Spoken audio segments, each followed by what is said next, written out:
Hi everyone, I am Karan Masru. Welcome to this video. इस video में हम डिस्कस करने वाले Codeforces type DB forces 2023 round का problem B, that is number factorization. As always let's start by understanding the question. Given N integer n, ठीक है, क्या बोला गया है कि एक इंटीजर n दिया गया है। Consider all pairs of integer arrays a and p of the same length such that, ठीक है ना। तो हमें क्या बोला गया है, ऑल पेयर्स ऑफ एरेस, ठीक है ना, पेयर ऑफ नंबर्स नहीं है, याद रखना। All pair of arrays, array A and array P such that their length are same, such that मतलब कि array of length of A and length of P are same, ठीक है ना। एक पेयर में दोनों की लेंथ सेम होनी चाहिए, okay. Such that N is equals to pi of A I की power P I, such that n is equals to pi of A I की पावर पी आई। पाई का मतलब क्या होता है, जैसे सिग्मा होता है वो समेशन के लिए होता है, वैसे पाई मल्टीप्लीकेशन के लिए होता है। This is nothing but a1 की पावर p1 इंटू a2 की पावर p2 अप टू जितने भी एलिमेंट्स है उस एरे में, ठीक है ना। तो अगर हम एरे a और एरे p को कंसिडर कर रहे हैं तो वो क्या है, बेसिकली a1 की पावर p1 इंटू a2 की power p2 and so on, जिसका मल्टीप्लीकेशन n के बराबर हो। तो ऐसे जितने भी पॉसिबल पेयर ऑफ एरेज है वो हमें कंसिडर करने हैं, ठीक है। फॉर एग्जाम्पल ऑल्सो यहां पे क्या दिया गया है, n equal to pi of A I की power P I and A I is the product of some possibly one distinct prime numbers. तो यहां पे ए आई पे एक रिस्ट्रिक्शन है, कोई भी ए आई जो है वो क्या होना चाहिए, वो होना चाहिए product of distinct prime numbers, मतलब उसमें एक ए आई में दो सेम प्राइम नंबर्स नहीं होने चाहिए, ठीक है। फॉर एग्जाम्पल अगर 28 को 2 की पावर 2 इंटू 7 की पावर 1 से रिप्रेजेंट करते हैं तो एरे ए को मैं लिख सकता हूँ 2,7 because this is a1, this is a2, and p array को मैं लिख सकता हूँ 2,1 because this is p1 and this is p2। So this is a valid one, ठीक है ना। लेकिन 28 को मैं 4 की पावर 1 इंटू 7 की पावर 1 भी लिख सकता हूँ, where array A is 4,7 and array p is 1,1। This is not valid. Why? Because 4 जो है वो product of distinct prime numbers नहीं है, वो 2 की पावर 2 है, जिसमें 2 है वो 2 बार आ रहा है। डिस्टिंक्ट प्राइम नंबर्स मतलब क्या, कि वो एक प्रोडक्ट है of some prime numbers where all of them are distinct, ठीक है। Your task is to find the maximum value of summation ai into pi over all possible pairs of array a and p. Note that you do not need to minimize or maximize length of the arrays. तो हमारा task क्या है, ऐसे काफी सारे arrays A and P हो सकते हैं such that n equals to pi of A I की power P I and A I is a product of distinct prime numbers. तो ऐसे जितने भी पॉसिबल एरेस है, एरे के पेयर्स, उसमें जो भी summation A I into P I maximum देता है वो वैल्यू हमें रिटर्न करनी है, ठीक है ना। और एक चीज बोली है कि यहाँ पे ध्यान रखना, एरे के लेंथ को मिनिमम या मैक्सिमम नहीं करना। मतलब कि हो सकता है एक एरे पेयर ए और पी हो जिसमें दो दो एलिमेंट्स हो और एक हो जिसमें चार चार हो, तो वो लेंथ नहीं हमें मिनिमाइज या मैक्सिमाइज करनी है, हमें ए आई इंटू पी आई का समेशन मैक्सिमाइज करना है, ठीक है ना। इनपुट किस तरह से दिया गया है, इनपुट में सबसे पहली लाइन में है number of test cases and सभी टेस्ट केस की फर्स्ट लाइन में है n such that n equals to pi of this, ठीक है ना। तो ये हमें इनपुट में दिया गया है, कंस्ट्रेंट्स मैंने यहाँ पे लिखे हैं, आउटपुट में हमें maximum value of this print करना है। I hope question clear. अब इसके कंसेप्ट पे मूव करते हैं। कंसेप्ट की बात करें तो पहले थोड़ा सा क्वेश्चन को वापस रिपीट अच्छे से समझते हैं। देखो, हमें इनपुट में n दिया गया है, राइट। नाउ कोई भी नंबर n है उसको मैं a1 की पावर p1 इंटू a2 की पावर p2 इंटू a3 की power p3 up two into am की पावर pm इस तरह से लिख सकता हूं। अब इसके काफी सारे वेरिएशन हो सकते हैं। ऑल्सो हमें इस तरह के जो भी प्रोडक्ट्स है उनको कंसिडर करना है एंड दो एरे बनाने हैं, array a where a is nothing but a1 a2 up to am and array p where array p is nothing but p1 p2 up to pm, ठीक है। और ऐसे काफी सारे पॉसिबिलिटीज हो सकती है for the given array n। तो उनमें से जो भी A I into P I maximum value देता है, इस मैक्सिमम वैल्यू को हमें रिटर्न करना है। नाउ यहाँ पे एक चीज क्या ध्यान रखनी है कि ए आई जो है वो डिस्टिंक्ट प्राइम नंबर्स होना चाहिए। जैसे कि हमने देखा था कि 28 इक्वल्स टू 4 की पावर 1 इंटू 7 की पावर 1, तो एरे ए हो जाएगा 4 7 एंड एरे पी हो जाएगा 1 1। बट ये वैलिड नहीं है because 2 is not a product of distinct prime numbers, sorry 4 is not a product of distinct prime numbers. 4 is 2 into 2 where the prime numbers get repeated, लेकिन 2 की power 2 into 7 की power 1 valid है because ये भी distinct prime numbers का product है, ये भी डिस्टिंक्ट प्राइम नंबर्स का प्रोडक्ट है, ठीक है। ओके, तो ऐसे काफी वेरिएशन हो सकते हैं, तो इनका हमें जो maximum a I into P I value return करता है वो रिटर्न करना है, ठीक है। ओके, अब एक बात समझो, यहां पे इसका मतलब बेसिकली ये हो गया कि हमें एन को इस तरह से रिप्रेजेंट करना है and then A I into P I का समेशन रिटर्न करना है जो भी मैक्सिमम पॉसिबल है। अब एक बात समझो, जैसे 14 है, so 14 can be represented as 14 की power 1 where array A is 14 and array P is 1, एक ही एलिमेंट है 14 की power 1। It can also be represented as 7 into 2, 7 की पावर 1 इंटू 2 की power 1 where array A is 7,2 and array P is 1,1, ठीक है। Okay, अब एक बात समझो, एक चीज तो क्लियर है कि ए ऑफ आई कोई एक पर्टिकुलर ए ऑफ आई होगा, उसमें सेम प्राइम नंबर्स दो बार या उससे ज्यादा नहीं आएगा, क्योंकि ए ऑफ आई को हमें क्या बोला गया है कि वो डिस्टिंक्ट प्राइम नंबर्स का प्रोडक्ट होना चाहिए। जैसे कि 14 है, 2 एंड 7 का वो प्रोडक्ट है, वो चल जाएगा, लेकिन 28 हम नहीं ले सकते because 2 into 28 is nothing but 2 into 7 की पावर 1। अब यहाँ पे डिस्टिंक्ट प्राइम नंबर्स नहीं बचे, डिस्टिंक्ट प्राइम नंबर्स चाहे 4-5 हो वो चलेगा, लेकिन रिपीट नहीं होने चाहिए, ठीक है। तो अब एक सिंपल सा सवाल बचता है कि out of all the representation of N in this format where A of I represents product of one और मोर डिस्टिंक्ट प्राइम नंबर्स, हमें एक ए ऑफ आई में प्राइम नंबर्स डिस्टिंक्ट रहेंगे, रिपीट तो नहीं होगा, तो वो क्वेश्चन नहीं है। अब क्वेश्चन ये है कि अगर दो प्राइम नंबर्स को कंबाइन किया जा सकता है तो हमें करना चाहिए कि नहीं करना चाहिए, ये एक ही सिंपल क्वेश्चन है, फिर सीधा एक तरह से हम इंप्लीमेंटेशन पे मूव करना पड़ेगा और कुछ नहीं है, ठीक है। अब यहां पे देखो 14 के दो डिस्टिंक्ट प्राइम नंबर है 7 एंड 2, तो 7 की पावर 1 इंटू 2 की पावर 1 से मुझे एरे ए ये मिलता है, पी ये मिलता है, and summation of A I into P I क्या हो जाएगा, A I into P I is 7 plus A I into P I is 2 which is nothing but 9। जबकि अगर मैं इसकी बात करूं तो यहां पे summation A I into P I क्या हो जाएगा, 14 into 1 which is nothing but 14, तो ये ज्यादा है।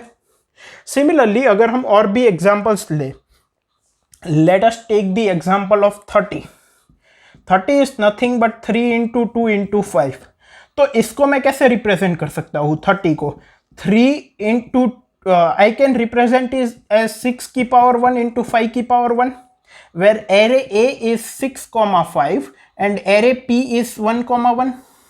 I can represent 30 as 2 की पावर 1 into 3 की पावर 1 into 5 की power 1 where array A is 2, 3, 5 and array P is 1, 1, 1.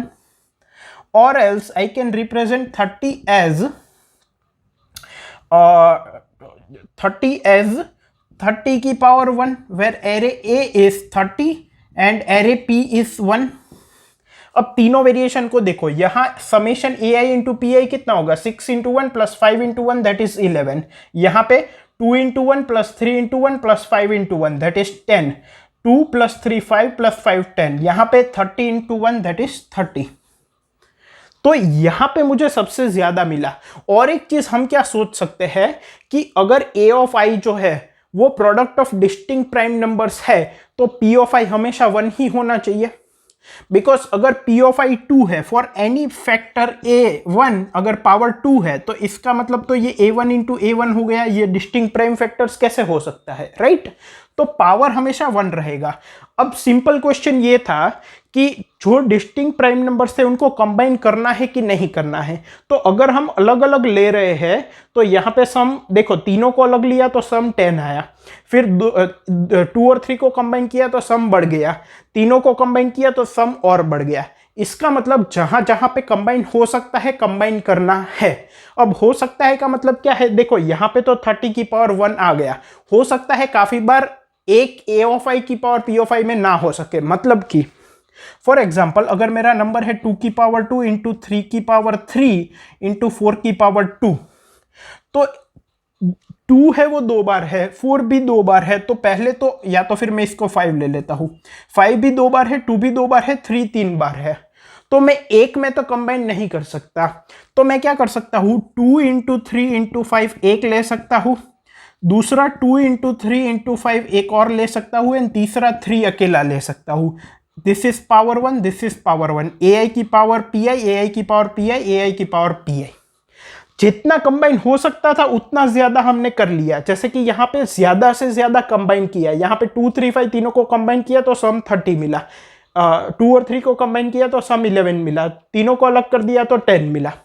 Obvious बात है, बिकॉज यहाँ पे देखो 2 की पावर 1 प्लस 3 की पावर 1 प्लस 5 की पावर 1 मिल रहा है, जबकि अगर हम कंबाइन कर देते हैं तो ये 2 की पावर 1 प्लस 3 की पावर 1 जो था वो 2 इंटू 3 की पावर 1 हो जाएगा। फिर यहाँ पे 6 की पावर 1 प्लस 5 की पावर 1 जो 11 था वो यहाँ पे 6 इंटू 5 की पावर 1 हो जाएगा। तो एक तरह से एडिशन की बजाय वो मल्टीप्लिकेशन हो रहा है, तो ऑब्वियसली बढ़ जाएगा। इसका मतलब जितना हो सकता है उतना करना है। जैसे कि यहाँ पे 3 AI की पावर PI करना जरूरी था, बिकॉज 3 जो है वो 3 बार आ रहा था, तो यहाँ पे कंबाइन हो रहा था, तीनों डिस्टिंक्ट प्राइम है, ये भी तीनों डिस्टिंक्ट प्राइम है, एंड ये अकेला है, तो इससे ज्यादा आप कंबाइन नहीं हो सकता, वरना डिस्टिंक्ट प्राइम नहीं रहेगा, और जितना ज्यादा कंबाइन करेंगे उतना सम ज्यादा मिल रहा है, राइट। तो ये हमारा मैक्सिमम सम वैल्यू हो जाएगा। अब इंप्लीमेंटेशन एक तरह से कैसे करेंगे, अब हमारा टारगेट क्या रहा, हमें सभी फैक्टर्स निकालने हैं, सभी प्राइम फैक्टर्स निकालने हैं n के, और उनकी काउंटिंग निकालनी है कि वो उनकी पावर्स कितनी है n में। देन हम क्या करेंगे, सब जितने भी प्राइम फैक्टर्स अवेलेबल होंगे उन सब में से एक एक लेंगे, उनको मल्टीप्लाई करेंगे, उसको एक a ऑफ i बना देंगे और पावर 1, और उसको आंसर में ऐड कर देंगे। फिर जितने भी बचे होंगे वापस सभी प्राइम फैक्टर्स में से एक एक प्राइम फैक्टर लेंगे, उनका मल्टीप्लीकेशन लेंगे और आंसर में ऐड कर देंगे, राइट। जैसे यहाँ पे 2 3 5 ले लिया, फिर वापस 2 3 5 ले लिया, अब 2 और 5 खत्म हो गए तो 3 बचा था, तो 3 को ले लिया और उसको भी ऐड कर दिया। तो ऐसा करेंगे, जितने ज्यादा कंबाइन हो सकते हैं उतने करके, तो हमारा answer as maximum as possible रहेगा। I hope concept clear. अब देखते हैं इंप्लीमेंट कैसे करेंगे, थोड़ा बहुत डाउट होगा वो भी क्लियर हो जाएगा। So, before moving on to the implementation part, I would like to tell you about the India Upskill Scholarship Program by Newton School, in which Newton School is giving away scholarships worth 30,000 rupees on selected courses from 25th January 2023 to 31st January 2023. Learn the in-demand skills like data science, machine learning, full stack development from industry experts. Learn the latest tools and technologies and take your career to new heights. So, apply for the scholarship from the link which is given there in the description. सो अगर implementation की बात करें तो हमारी requirement क्या थी, n दिया है और उसके सभी प्राइम फैक्टर्स और उसकी काउंटिंग मुझे चाहिए। तो देखो हर बार मैं रूट n तक जाके सभी के फैक्टर्स निकाल नहीं सकता। बेटर ऑप्शन क्या है कि मैं CO ऑफ इरेंथेसिस यूज करके मैं smallest prime number for a particular number, smallest prime factor for a particular number calculate करके रख देता हूँ। फॉर एग्जांपल इंप्लीमेंटेशन हो सकता है बीच बीच में समझ में ना आए, कंप्लीट हो जाएगा तो पूरा क्लियर हो जाएगा। फॉर एग्जांपल हम क्या कर सकते हैं, एक प्राइम फैक्टर ऑफ 10 की पावर 5 प्लस 1 का एरे ले सकते हैं। क्यों? क्योंकि हमारा n 10 की पावर 9 तक है, तो मुझे रूट n तक के ही फैक्टर्स चाहिए होंगे, बिकॉज रूट n से बड़ा n का एक ही फैक्टर हो सकता है अगर होगा तो। Why? This is root n, this is n, this is 1। For example root n से दो बड़े फैक्टर है a and b। Now root n into root n gives me n, then a into b will definitely cross n। इसका मतलब अगर root n से कोई factor बड़ा है तो उस मान लो ये a है, तो a के जब मैं n बाई a करूंगा तो जो रिमेनिंग मिलेगा वो रूट n से छोटा ही होगा, बिकॉज दो रूट n से बड़े फैक्टर नहीं हो सकते वरना वो प्रोडक्ट n से बड़ा हो जाएगा। ठीक है, अगर होगा तो एक ही रूट n से बड़ा फैक्टर होगा वरना नहीं होगा, तो वो हमें एंड में मिल जाएगा जैसे हम देखेंगे तब। तो मुझे रूट n तक के ही फैक्टर्स चाहिए, ठीक है ना। मुझे क्या स्टोर करना है, p of i will give me the smallest prime factor of i। So अब मैं क्या करूंगा, सबसे पहले for i equals to 1 to 10 की power 5 p of i equals to i। ठीक है ना, पहले मैं ये थोड़ा दो फॉर लूप लिख लेता हूं फिर आपको समझ में आ जाएगा। Now for i equals to 2, i is less than equal to 10 की power 5 i plus plus, if p of i equals to i, for j equals to I square, j is less than और equal to 10 की power 5, j plus equals to आई।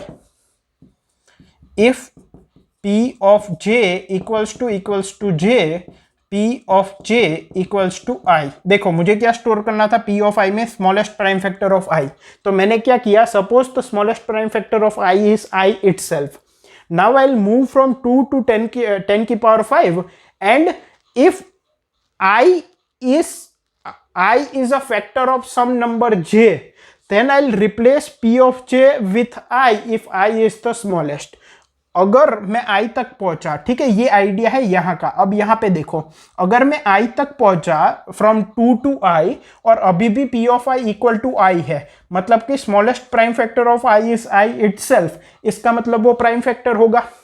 अगर ये prime factor है तो इसके जितने भी मल्टीपल्स है starting from i square and j plus equals to i, अगर अभी उनके मल्टीपल्स का prime factor p of j equal to j ही है, जो कि हमने इनिशियली अज्यूम किया था, इसका मतलब j का i से छोटा प्राइम फैक्टर अभी तक नहीं आया होगा, वरना तो वो पहले ही रिप्लेस हो जाता। So if p of j equal to j, then replace p of j equals to i। और यहां पे भी क्लियर हो गया, p of i equal to i का मतलब क्या है कि p ऑफ i अभी तक i ही है जो हमने इनिशियलाइज किया था, मतलब उसका कोई फैक्टर उससे छोटा नहीं है, मतलब वो खुद प्राइम फैक्टर है, ठीक है ना। और प्राइम फैक्टर को ही हम क्यों चेक कर रहे हैं, बिकॉज अगर i की वैल्यू 4 है तो 4 का मल्टीपल क्या है 8, but 4 is not a prime factor, it has a smaller prime factor 2। तो 4 अगर 8 का फैक्टर है तो 2 भी 8 का फैक्टर होगा, तो 4 के लिए चेक करने की जरूरत नहीं है। सो यहाँ पे ये भी क्लियर हो गया, ये टाइम कॉम्प्लेक्सिटी 10 की पावर 5 log 10 की पावर 5 में हो जाएगा, ठीक है। तो हमें क्या मिल गया, p of i will give me the smallest prime factor of i in one step, ठीक है, ओके। अब हर एक टेस्ट केस के लिए हमें क्या करना है, मैं यहां पे लिख देता हूं ये 10 की पावर 9 और 1000, मैं यहां पे लिख देता हूं test cases 1000 and n is 10 की पावर 9। नाउ सभी टेस्ट केस के लिए मेरे पास n है, तो पहले तो मुझे उसके सभी फैक्टर्स और उनकी काउंटिंग चाहिए। तो मैं क्या करूंगा मैं एक q लेता हूं पेयर का, 2 q लूंगा actually, q1 and q2, q वो बाद में पता चल जाएगा। अभी जितने भी फैक्टर्स आएंगे n के, वो और उनकी काउंटिंग वो पेयर करके मैं q1 में स्टोर कर दूंगा। So for i equals to 2, i into i is less than equal to n, i plus plus, ठीक है। If n modulo i equals to 0, अगर i जो है वो n का फैक्टर है, then counting equals to 0, while n modulo i equal to 0, n equals to n divide by i and counting plus plus, जितनी भी बार डिवाइड करेगा counting calculate करते रहो। जब हम बाहर आएंगे तो हम क्या कर सकते हैं, q1 में पुश कर सकते हैं, फैक्टर है i और उसकी पावर है c, ठीक है। अब यहां पे जब हम बाहर निकलेंगे तब अगर n ग्रेटर देन 1 हुआ तो मैं q1 में क्या पुश कर दूंगा, n, 1। ऐसा क्यों, क्योंकि यहां पे हम i into i less than equal to n तक जा रहे हैं। अगर n का कोई ऐसा फैक्टर होगा जो रूट n से बड़ा होगा तो वो यहां पे कवर नहीं होगा। अगर रूट n से सभी फैक्टर्स छोटे हैं तो जब तक हम बाहर आएंगे n की वैल्यू 1 हो गई होगी। फॉर एग्जांपल अगर n की वैल्यू 8 है तो जब i 2 होगा तो n मॉड्यूलो 2 इज 0, तो while n modulo 2 is 0, n equals to n divide by 2, तो जब हम बाहर आएंगे तो n की वैल्यू 1 हो गई होगी। आप और कॉम्प्लेक्स एग्जांपल देख सकते हो। लेकिन जब n की वैल्यू 14 होगी और जब i की वैल्यू 2 होगी तो वो एक बार डिवाइड करेगा 7, ठीक है ना, n equals to n by i, तो n की वैल्यू 7 हो जाएगी। अब जब हम वापस लूप में जाएंगे तो i की वैल्यू 3 होगी and 3 into 3 is 9 which is not less than equal to new value of n that is 7। इसीलिए हम लूप से बाहर आ जाएंगे और n की वैल्यू ग्रेटर देन 1 होगी दैट इज 7। तो अगर ग्रेटर देन 1 है तो वो सिंगल फैक्टर होगा which is greater than root n।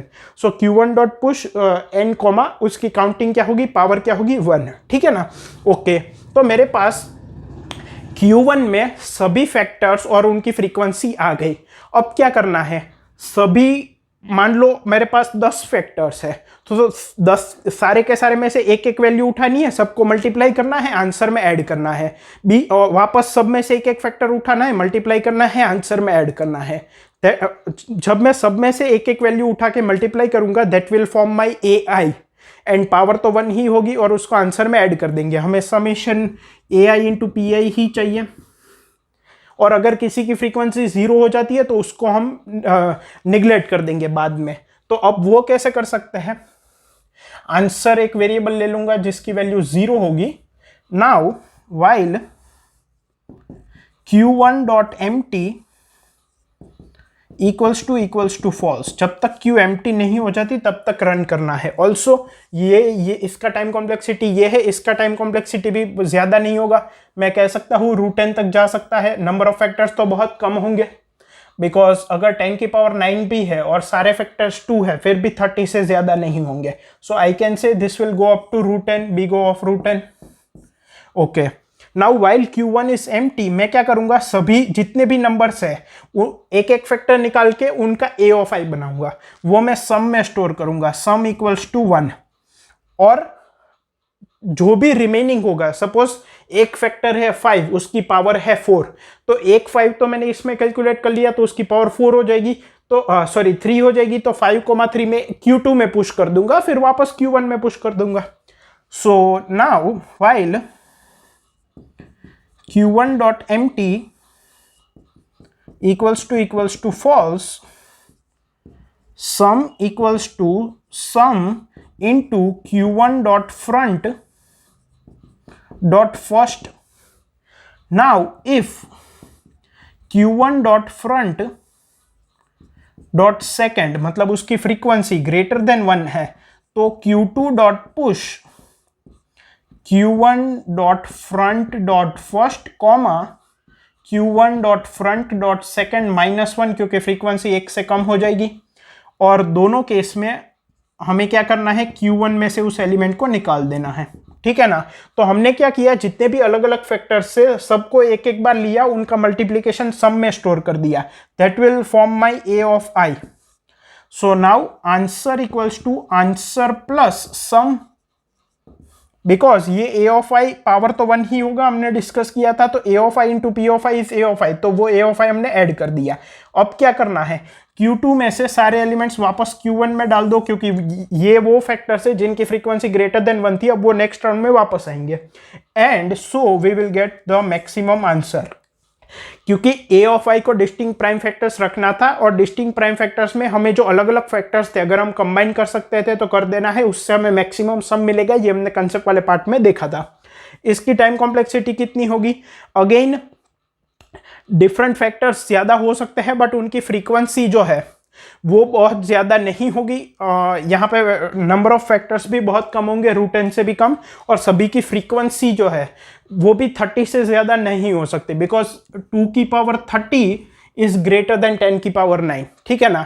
तो सबसे बड़ा फैक्टर यही रहेगा, 10 की पावर 5 लॉग 10 की पावर 5 बेस 2, जो कि हमारी टाइम कॉम्प्लेक्सिटी होगी, और ये गिवन टाइम लिमिट में हो जाएगा, ठीक है। आई होप कि आपको क्वेश्चन, कंसेप्ट, इंप्लीमेंटेशन तीनों क्लियर। इसका सोल्यूशन कोड मैंने कमेंट्स में प्रोवाइड किया है। Thank you.